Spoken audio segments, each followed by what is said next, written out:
Welcome to the 2025 NFL Scouting Combine. Joey Van Zerman, Michael Stamps here for Missouri Tigers on SI, bringing you Mizzou coverage all week long. Today we heard from NFL general managers and head coaches about everything going on in the NFL and all the stuff going on with the draft. Lots to talk about today, lots to talk about in this week.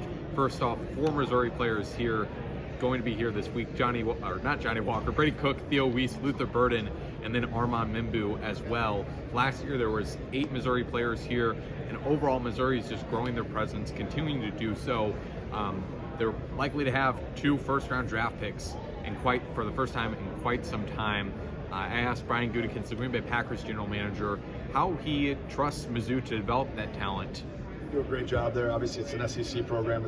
They're playing against the best week in and week out, they just I think they do a really good job there of maximizing their players' abilities and really showing us what we need to see. Gutekunst and the Packers drafted linebacker Tyron Hopper in the 3rd round of last year's draft, constantly signing in players from Missouri, from Eli Drinkwitz's staff. I know from the pro day last year when Brian Gutekunst attended that he has a good relationship with Eli Drinkwitz. And one of those players that's going to be a high-profile target for Missouri this year is offensive lineman Armand Mimbu, going to be a big storyline in this year's Combine. Michael, just what can you tell us about Armand and kind of this athletic build that he is? Well, obviously he's not as big as some offensive linemen. He played tackle for Missouri. A big discussion that we've talked about and a lot of general draft analysis so far has been whether he's going to make that shift to guard, if he'll make that shift to guard, or where does he project.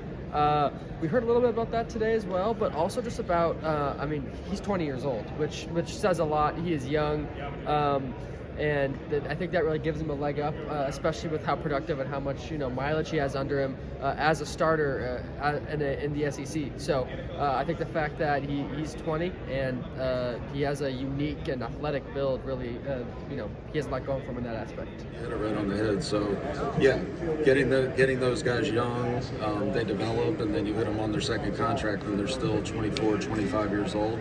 I mean, that's ideal, obviously. So it definitely plays a factor, but every situation is different.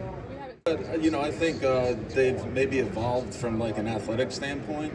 There's a lot of good athletes out there right now on the interior offensive line and at tackle, and then some of these centers as well. So I think you're just seeing a lot of different body types at these different positions, and honestly, it makes it easier on us to pinpoint how they're going to fit and what their role is going to be on our team. Yeah, absolutely. Armand is kind of an interesting type of prospect for sure. Excited to see how he tests. I think specifically with how much wide zone offense they run, he is kind of a more athletic. They didn't ask him to pull as much as they could have really. So even then, excited to see how he tests. The wide zone offense is a pretty common thing in the NFL, especially with the dominant form of offense that Kyle Shanahan, Sean McVay, and that whole coaching tree runs. Finally, quarterback Brady Cook, will be hearing from him on Friday along with the 2 wide receivers here from Missouri. But Brady Cook, likely going to be his best bet as a day 3 draft pick, working really this week to prove himself deserving of a draft pick. And I think one of the things that's going to really help him out in this whole process is just his leadership. Michael, I mean, we've seen so many of the stories. Like, how can you summarize Brady Cook's leadership and toughness? Well, first, a front office is never going to say no to a good leader at the quarterback position. So if there's one thing Brady Cook has going for him in this entire draft cycle, it's probably that. But, there's too many instances to count. I talked about this earlier this week on our podcast, referencing the hospital game. He gets injured against Auburn, comes back from the hospital. It's just, he seems like a hero in so many instances, and you hear how Eli Drinkwitz talks about him, how his teammates talk about him, obviously how he's viewed by the fans in most cases, how he's viewed by the Missouri fan base, and how much respect that he has from the coaching staff, from opposing players and from his teammates. I think that really summarizes it the best we can. But as a leader, like we said, we've preached this about Brady Cook since we've been talking about him in the draft process. There might be some uncertainties on how far he can throw the deep ball or his accuracy or his ball placement, but he is a leader and he is a winner and he is tough.